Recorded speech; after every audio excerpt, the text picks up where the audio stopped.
It's not investing. It has very little to do with investing. It has a lot to do with actually the poor mechanics of this instrument. Because if you're going to do these different the futures, or they can tell you how much risk there is.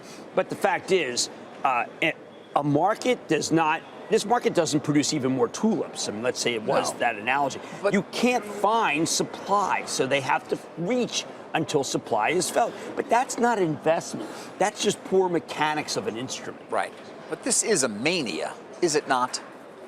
Yes, it is. We could. Joe Kerner was asking me about the whole size of it, and that's a problem. I mean, one of the things you could say about this is it's going to be a $1 trillion market, and it's at 250 billion, and it has to get to $1 trillion before people realize, you know what, I've made a huge amount of money, and bears make money, bulls make money, but hogs get slaughtered. There seems to be no element of piggishness among the buyers. Right. The level I mentioned earlier, ending the year at 2 million at this rate pace of gains, would exceed the value of all U.S. listed market cap. Well, right. It's ridiculous, is it not? It's absurd. Yeah. Well, but are you going to give people Bitcoin for the holidays? I don't have any to give. I thought about it. I thought about the idea. Let's say you bought them for the holidays. Would you flip them because you made so much money on that present that you really don't want to wait the 17 what are you days? You're going to have to give. Can you give them tenths and hundredths of a Bitcoin? I think that they'll slice and dice Bitcoin.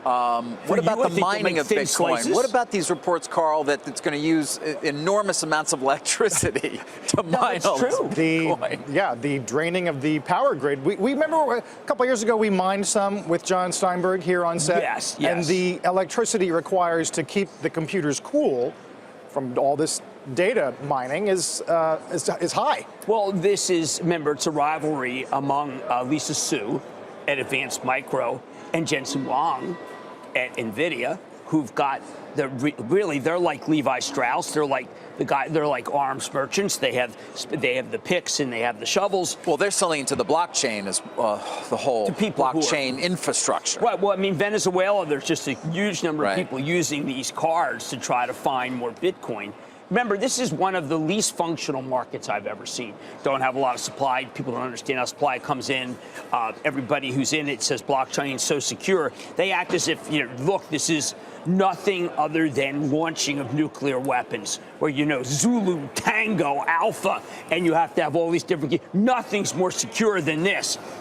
Some people from IBM reached out to me about blockchain for dummies because all of the penumbra around Bitcoin is to say this is the only true currency. Now, there are people who are going out and saying the truth, which is what happened to gold. Now, we find 1% more gold per year. So it's got that characteristic. But there is a lot of gold at least around, so it can't have a parabolic move. We're not finding 1% of Bitcoin a year, apparently. But we're just not getting that new supply of Bitcoin.